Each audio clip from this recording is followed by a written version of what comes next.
Everyone.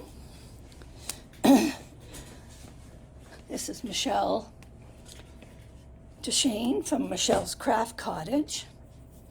And tonight I'm doing mystery card number 84. Is that what it is? And although I'm not making a mystery card, tonight we're going to do some embossing paste. I have a little group that we do where we make ATC cards. I don't know if you know what those are.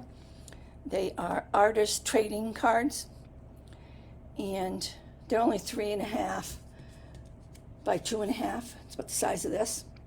And you decorate it based on a theme, and then we mail them to everybody in the group. So this March coming one, we're doing embossing paste. So there's a few people who have not used it yet or haven't used it in a long time. So I told them I would go over it tonight. So I hope if you're here, please check your internet connection. If you're here, please say hello. Let me know you're here. And I am going to wait a minute or two for people to come before I get started. So I'm going to show you what it looks like, just plain white on a dark piece of cardstock. And then we're going to color, put a little bit of ink in it, the re-inking bottles. We'll put a little color into it, and then we'll do it with that. So we're going to give it a try. Give some different examples. So like I said, I'm going to wait a minute or two. Make sure everybody that wants to be here is here.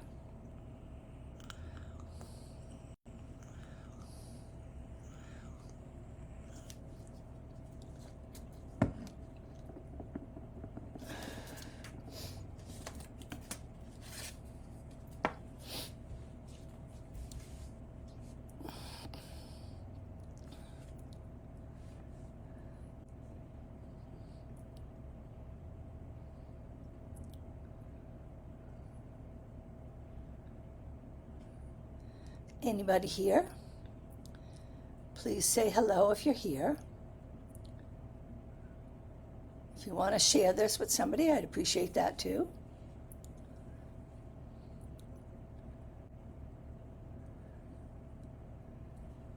And then Facebook does not keep it on their page after 30 days, so usually tonight, like right after my live, or tomorrow morning, depending on how long we go, I will upload it to YouTube. So if there's anything you want to find like this to watch again, or any of my other mystery cards or creative creations group that we do once a month, you'll find those on under Michelle DeShane on Facebook. On YouTube. Okay. So if you want to look at this again, review it again, that's where you'll find it after the 30 days are up. It has been terribly cold here. I didn't anticipate I would be here tonight because they told us that we were going to get lots of ice that would kind of make everything stop down here in South Carolina. So I wasn't sure if I was going to have a live tonight, if I'd have electricity. But it didn't hit us like they thought it was going to hit us. It kind of went a little north of where we are. So we didn't get hit.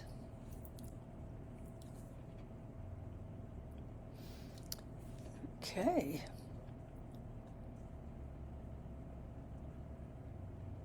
Okay, well, I'm going to get started. And when you get here, you can just say hello.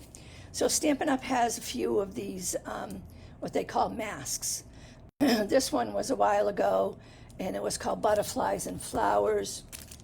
And this one was not as older as this one, but this one was called Adorning Designs Decorative Mass. And some of the ones they had in there were the sunburst, the snowflake. We had this kind of neat little, I'll get these out of the way, it's hard to see them, huh? Neat little scallopy looking things. This one I used a couple times. This one was fun. In fact, I think I'm going to use that one tonight too. And then we had these clouds. So that was one kit. And they're a pain to put back in the bag, so I kind of leave them just inside my folder. Then the other one that was butterflies and flowers is pretty as well. And it doesn't have to only be used for embossing paste.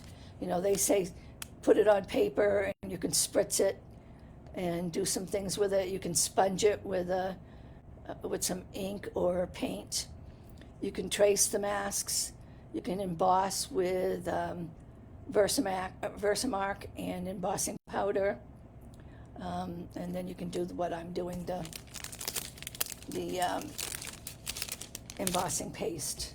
So this one here had, push that over again. This one here had these pretty flowers.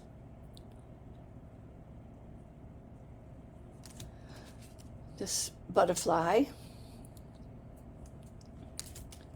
These, I don't know, I guess vines you could call them. Ugh, they're always getting stuck on each other. These vines. And you've got the flowers. And this one I've used a couple times. I like this one. And then this one. This is probably one of my favorites.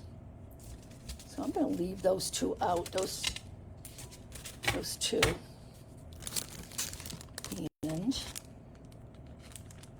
this package. Okay, so I'm going to start with the first one. Now, because it's white, it looks really, really good on darker papers. If you want to do it on a lighter paper, you can put some ink in it, whatever color you want, and color it. You can do it on white paper. It looks pretty. And then this one was a shimmery white, so it has glitter in it. Okay, so one thing you need to know is it has to stay in its bag, okay, because it dries out very quickly. The cover has to be on nice and tight.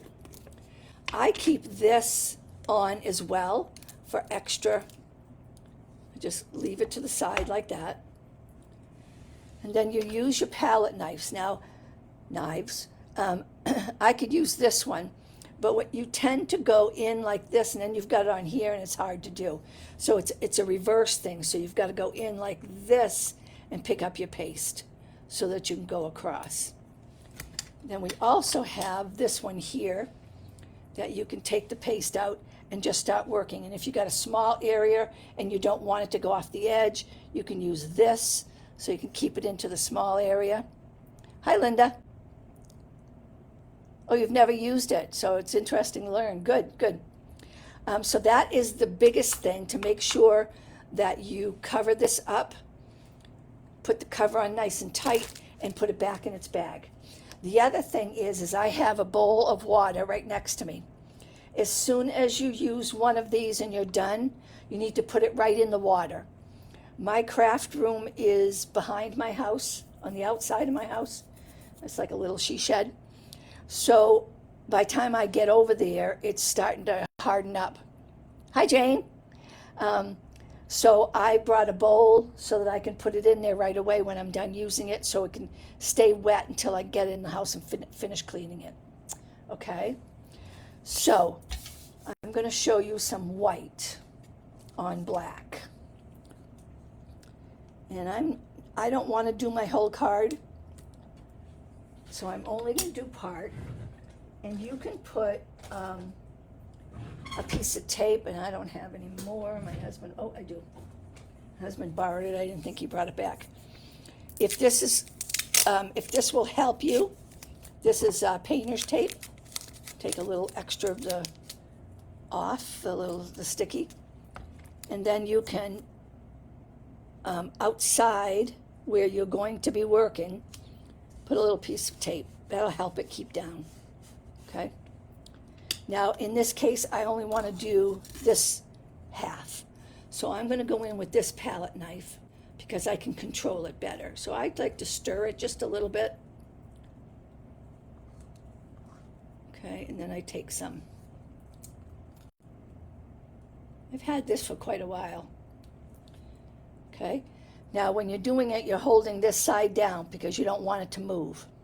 Okay, so I'm going to place it where I think I want it.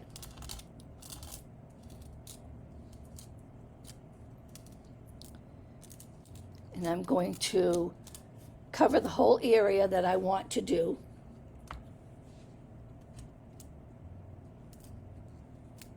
And like I said earlier,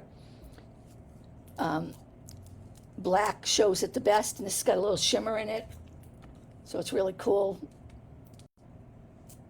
against the black paper. So like I said, with this knife I have a smaller edge. I can control it better as I go down the side here. Try not to go off the edge.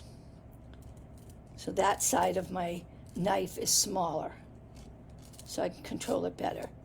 So once I think I've gotten all the holes I wanted, just go back and double check. Okay, now I'm going to clean my palette knife off. Ooh, I didn't want that to fall off. Well, I'll put it in here. So then you clean your palette knife off, and then you go back and you take off any of the excess. Put it back in your jug, in your bottle, whatever you want to call it. Okay.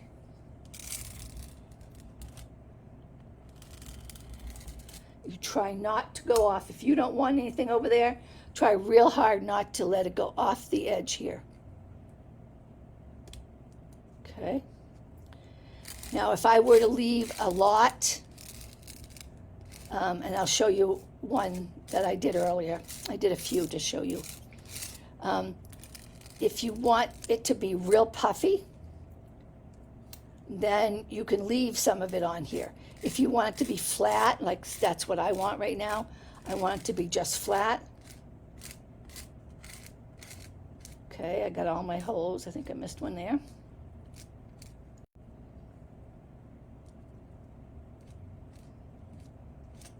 Okay, so then you double check before you pull. Got one there too. So before you pull it off, make sure that all the ones you want are all set. Okay, so I'm going to dunk this in my water while we're doing this part of it. Now you take your masking tape off, or your painter's tape, and lift straight up. If you drag it, it will distort your picture. So lift straight up.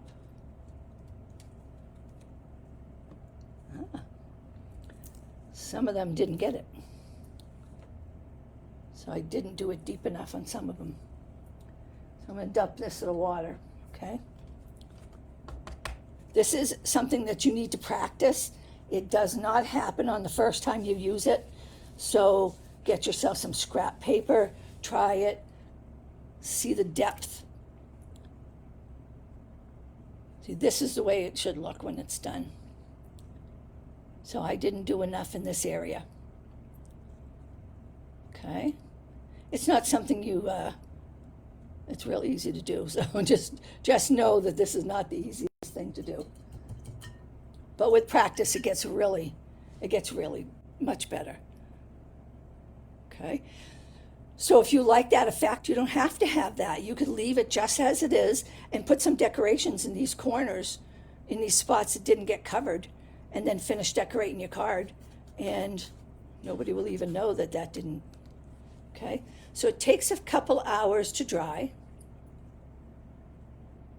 and I definitely did not put enough on because I did it earlier today and I didn't have this problem. So practice it a couple times on a couple scrap pieces of paper. So here, I'm going to close this up because I got a light right above it, which will be drawing it out. We'll try a couple more after.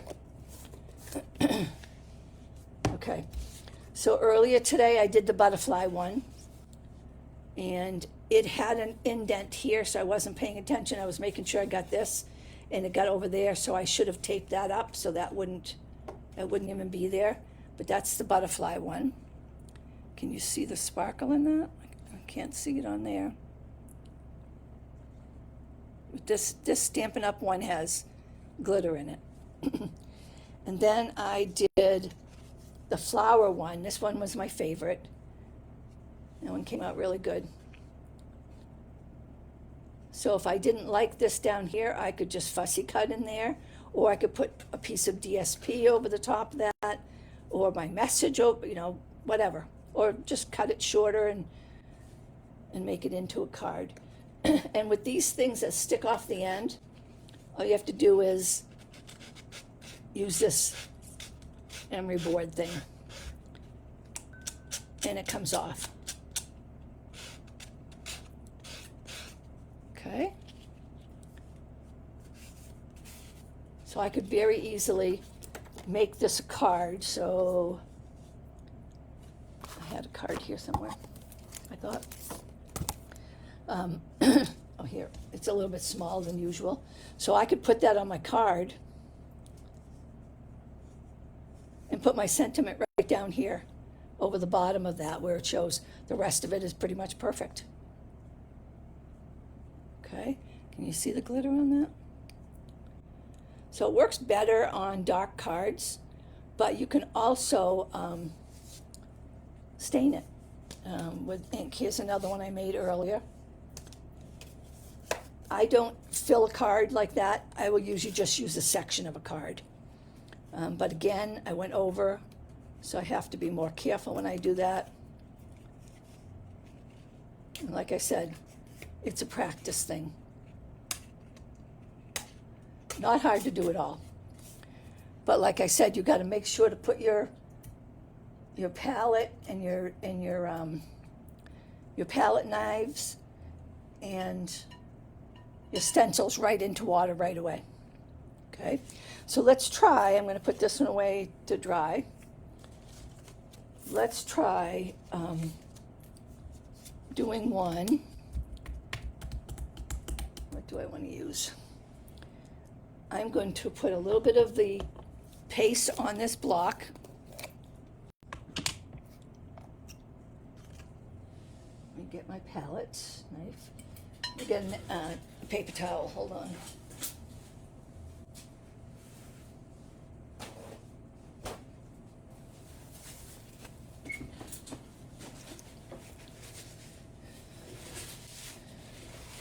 Okay.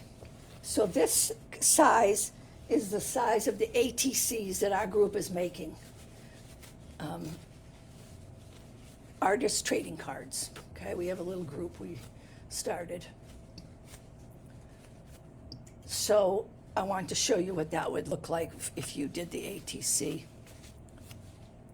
Because the March one we're using, that's one of the things we're using. Okay, so I think I'm going to use, this is